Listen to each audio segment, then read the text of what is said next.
नमस्कार, मी कोमल. सर्वात आधी कोमलच्या स्वयंपाकघरामध्ये माझ्या पूर्ण यूट्यूब फॅमिलीचं खूप खूप स्वागत आहे. तर आज आपण बनवणार आहोत खव्यापासून गुलाबजाम. तर बऱ्याच जणींना खव्याचे गुलाबजाम बनवायला खूप असं अवघड वाटतं. तर हे गुलाबजाम बनवायला खूप अवघड नाही. तर अगदी सोप्या पद्धतीनं कसे हे गुलाबजाम तयार करायचे आणि अगदी छान असे गुलाबजाम कसे बनवायचे हेच आज आपण बघणार आहोत. तर व्हिडिओ अजिबात स्किप न करता पूर्ण व्हिडिओ बघा. म्हणजे अगदी पहिल्यांदा जरी तुम्ही खव्याचे गुलाबजाम बनवत असाल तर तुम्हाला सुद्धा अगदी सोपं हे गुलाबजाम बनवायला जाईल. तर गुलाबजाम बनवण्यासाठी इथं मी 250 ग्रॅम खवा घेतलेला आहे, 1 वाटी मैद्याचं पीठ घेतलेलं आहे आणि साखर घेतलेली आहे 1.5 वाटी. तर ही आपल्याला पाक बनवायसाठी लागणार आहे. तर साखर 1.5 वाटी घेतलेली आहे. तर पाक बनवताना आपल्याला 1 वाटी पाणी त्याच्यासाठी वापरायचं आहे पाक बनवायला. आणि 2-3 वेलची आपल्याला लागणार आहे. तर हे बघा, त्या पाकात टाकण्यासाठी वेलची आपल्याला हवी आहे. तर चला तर मग रेसिपीला सुरुवात करूया. सोपी रेसिपी आहे, त्यामुळं व्हिडिओ अजिबात स्किप न करता व्हिडिओ पूर्ण बघा. तर खवा वगैरे आपल्याला हा मळून घ्यायचा आहे व्यवस्थित. तर याच्यासाठी सुरुवातीला आपल्याला घ्यायचं आहे मोठं ताट, म्हणजे ते व्यवस्थित आपल्याला मळता येईल. आणि मी 1 वाटी जरी मैदा घेतलेला असला तरी मैदा हा जो आहे तो आपल्याला म्हणजे खव्यामध्ये किती प्रमाणामध्ये मिक्स करायचा आहे. खवा जर खूप पातळ वाटला तर थोडासा मैदा जास्त लागू शकतो, किंवा जर थोडासा घट्ट असेल खवा तर खूप जास्त मैद्याचं पीठ नाही आपल्याला वापरायला लागणार. त्यासाठी मी घेताना 1 वाटी घेतलेला आहे. जर हवा असेल तर मी आणखीन घेईल, किंवा नसलं लागणार तर त्याच्यातलं सुद्धा आपण बाजूला ठेवणार आहोत मैद्याचं पीठ. तर सुरुवातीला आपल्याला हा खवा जो आहे तो 2-3 मिनिटे व्यवस्थित मळून घ्यायचा आहे, म्हणजे अगदी मऊ असा करून घ्यायचा आहे बघा.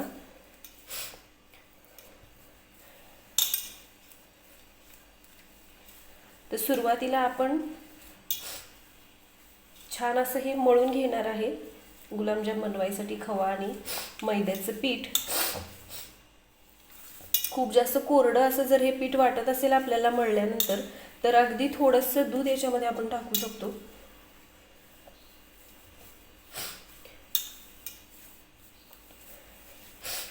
तर हे बघा, अगदी व्यवस्थित असं हे खवा जो आहे तो मी मळून घेते. तर खवा हलकासा असा मऊ झालेला आहे बघा, पाहिल्यानंतर सुद्धा तुमच्या लक्षात येत असेल.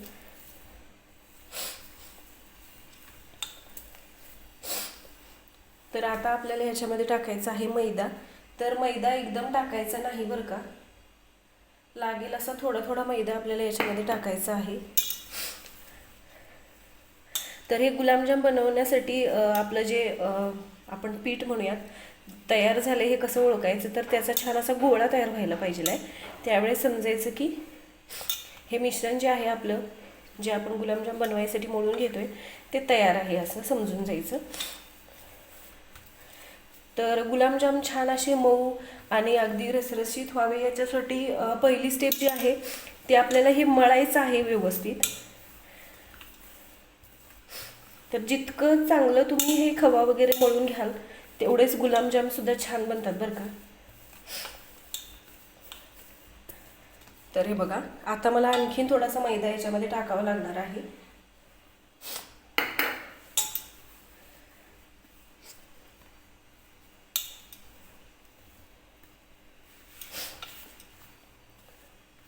तर गुलाबजामचं प्रीमिक्स वगैरे भेटतं, तर ते बऱ्याच घरांमध्ये त्याच्यापासून गुलाबजाम बनवले जातात. पण खव्याचे गुलाबजाम तुम्ही बनवून बघा, अगदी छान असे गुलाबजाम तयार होतात.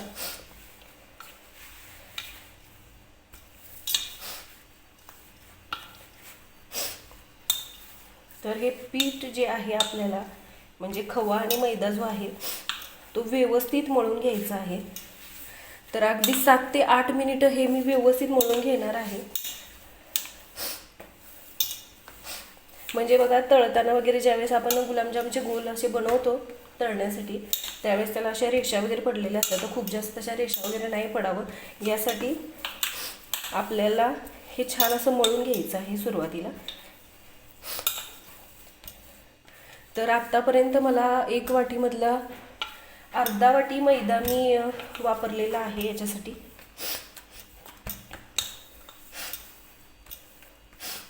छान असं मऊसूत हे मिश्रण झालेलं आहे बघा मळल्यानंतर.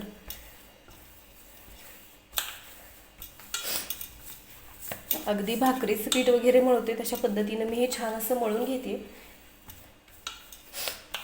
तर हे तयार झाले कसं ओळखायचं, एक गोळा घ्यायचा आणि असं तयार करून बघायचं. तर त्याला अशा रेषा वगैरे जर नाही पडल्या तर समजून जायचं की छान असं आपलं हे गुलाबजामसाठीचं पीठ तयार झालेलं आहे. तर हे बघा छान असं तयार झालेलं आहे हा गोळा. याचा अर्थ की आता हे आपलं पीठ जे आहे गुलाबजाम बनवायसाठी तयार झालेलं आहे.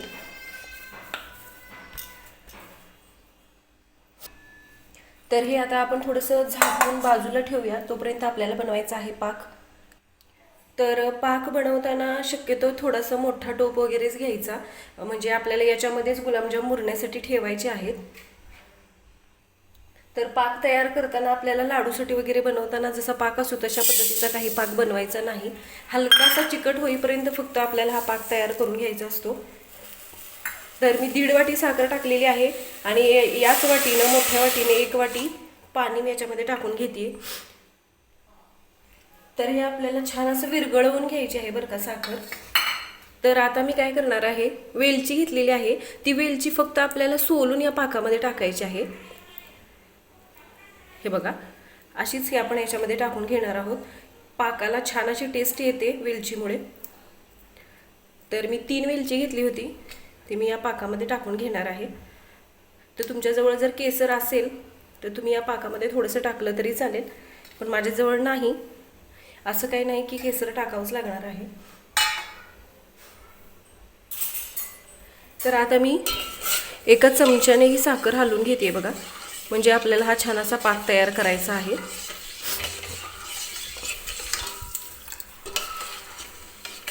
पाक म्हणजे आपल्याला खूप जास्त घट्ट वगैरे किंवा 2 तारी 3 तारी असे काहीतरी पाक बोलतात तशा पद्धतीचा पाक वगैरे याच्यासाठी नाही बनवायचा.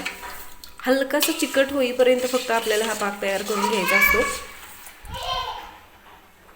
तर साखर विरघळतीये म्हणजे हा पाक तयार होतोय तोपर्यंत आपण गुलाबजाम बनवण्यासाठी गोळे तयार करून घेऊया. तर हे जे गुलाबजामसाठीचं आपण पीठ तयार केलेलं आहे ते परत एकदा व्यवस्थित मळून घ्यायचं आहे.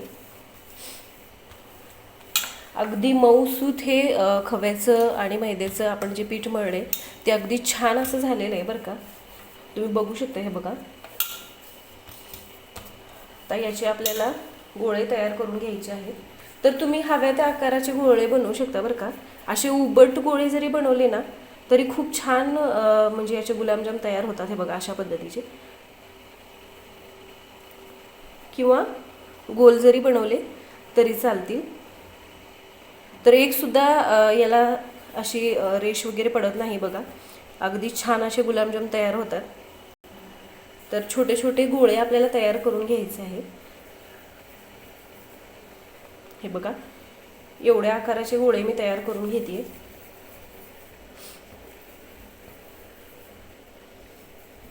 लहान मोठे केवढे तुम्हाला गोळे बनवायचे आहेत त्यानुसार तुम्ही हे गुलाबजामचे छोटे छोटे गोळे तयार करून घेऊ शकता. हे बघा तर अशाच पद्धतीने मी हे गोळे तयार करून घेते.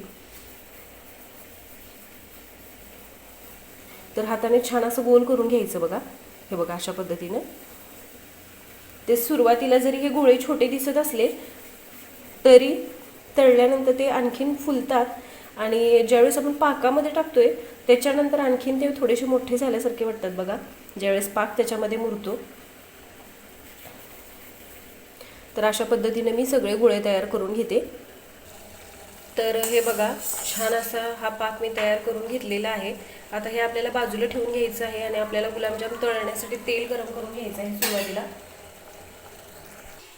तर हे बघा मी छोटे छोटे गोळे असे तयार करून घेतलेले आहेत गुलाबजाम तळण्यासाठी. तर 38 गोळे हे तयार झालेले आहेत. तर आता आपल्याला हे तळून घ्यायचं आहे. तर त्यासाठी मी कढईमध्ये तेलसुद्धा गरम करायला ठेवलेलं आहे बघा. तर तेलसुद्धा छान असं मी गरम करून घेतलेलं आहे. आता आपल्याला हे गुलाबजाम तळण्यासाठी या तेलामध्ये टाकून घ्यायचे आहेत. तर अलगद असे हे गुलाबजाम तेलामध्ये सोडून घ्यायचे. तळताना गॅस मिडियम ठेवायचा आणि मिडियम गॅसवरतीच हे गुलाबजाम व्यवस्थित आपल्याला तळून घ्यायचे आहेत. म्हणजे ते आतपर्यंत पूर्ण व्यवस्थित तळले जातात। फास्ट गॅस असला की काय होतं, वरच्यावर ते तळले जातात आणि आतून तशीच राहतात कच्चे वगैरे थोडेसे। तर त्यासाठी आपल्याला गॅस मीडियम ठेवायचा आहे। तर गुलाबजाम तळताना अलगद असे एखाद्या छोट्याशा चमच्याने ते असे तेलामध्ये फिरवून घ्यायचे, म्हणजे ते एकसारखे तळले जातात।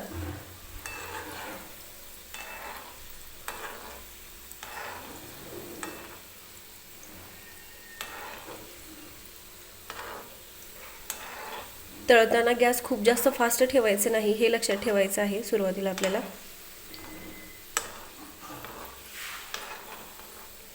तर हे बघा, चमच्याने अलगद असे मी हे गुलाबजाम आहेत ते तेलामध्ये छान असे फिरवून घेते आणि व्यवस्थित असे ते तळून सुद्धा घेते बघा।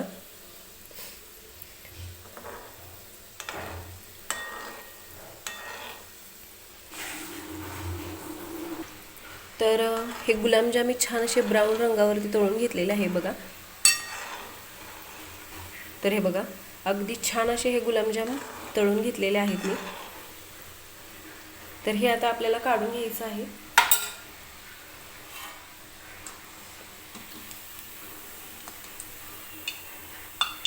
सगळं तेल व्यवस्थित निथळून घ्यायचं आणि एखाद्या ताटामध्ये आपण हे काढून घेणार आहोत।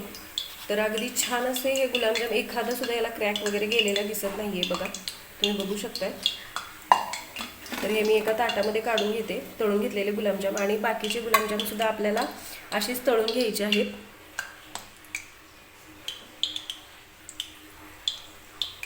तर मी गॅस अजिबात फास्ट वगैरे केलेलं नाही बघा, मीडियम गॅसवरती मी हे गुलाबजाम तळून घेते छान असे।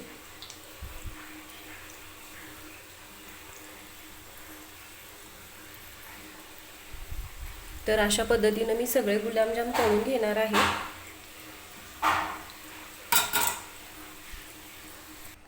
तर सगळे गुलाबजाम मी तळून घेतलेले आहेत बघा। आता आपल्याला हे पाकामध्ये टाकून घ्यायचे आहे। तर पाकामध्ये गुलाबजाम टाकताना पाक खूप जास्त थंड किंवा खूप जास्त गरम सुद्धा नसला पाहिजे। तर जर थंड झालेला असेल पाक तर थोडंसं गरम करून घेतला तरी चालेल।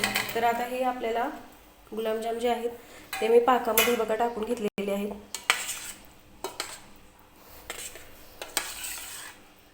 छान असं अलगद असं मिक्स करून घ्यायचं ह्याला, आणि एक 2 तासासाठी मी याला असंच ठेवणार आहे मुरण्यासाठी।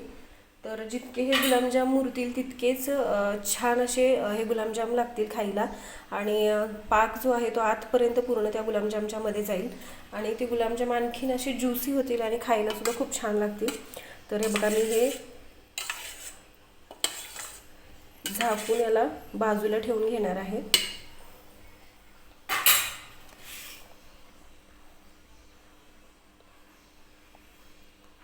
तर 1-2 तासासाठी हे तर हे बघा तयार आहेत अगदी ज्युसी असे गुलाबजामुन।